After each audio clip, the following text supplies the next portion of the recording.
કેશોદમાં વીરદાદા જસરાજ શૌર્ય દિનની ઉજવણી કરવામાં આવી। કેશોદના વીરદાદા જસરાજ શૌર્ય દિન ઉજવણી કરવામાં આવી। કેશોદના આંબાવાડી વિસ્તારમાં આવેલ શ્રી લોહાણા મહાજન સુંદરવાડી ખાતે લોહાણા સમાજના છેલ્લા મહારાણા વીરદાદા જસરાજના શહીદ દિને રઘુવંશી એકતા દિવસ તરીકે ઉજવવામાં આવ્યો હતો। એવા એક શૂરવીર યોદ્ધા સૂર્યવંશના વંશજ લોહાણા કુળમાં જન્મેલા લોહરગઢના મહારાણા વીરદાદા જસરાજ જેઓ ક્ષત્રિય લોહાણા રઘુવંશીઓનો છેલ્લા મહારાણા એવા ધર્મરક્ષક ગૌરક્ષક બ્રહ્મરક્ષકને તેમના શૌર્ય દિન અથવા રઘુવંશી એકતા દિવસ તરીકે કરવામાં 22 જાન્યુઆરીના રોજ ઉજવવામાં આવે છે।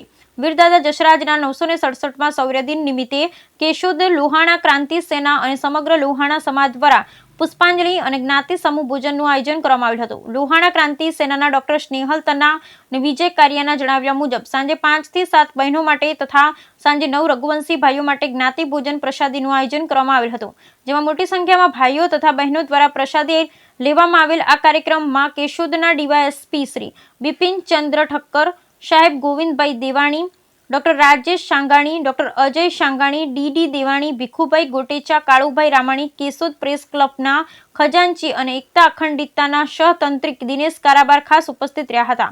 આ કાર્યક્રમને સફળ બનાવવા કેયુર કારિયા, ભાવેશ રાભેરુ, કિરીટ કારિયા, અજય દત્તા, ડીજી પોપટ વગેરે દ્વારા ભારે જહેમત ઉઠાવવામાં આવી। Bureau report Naresh Ravalia, Keshod.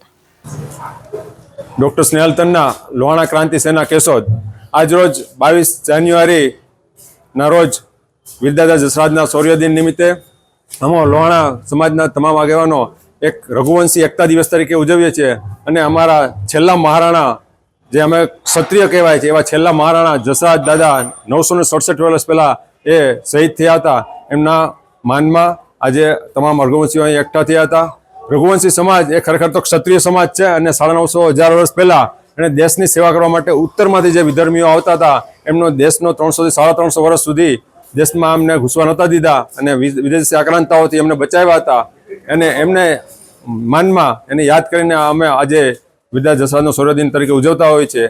વીરદાદા જસરાજ એ છેલ્લા લોહાણા સમાજના છેલ્લા મહારાણા હતા, જેમણે યુરોપ અને એશિયામાં જે તે વખતે ચંગેઝ ખાન કરીને જે વિદેશી આક્રાંતા હતો એણે ખૂબ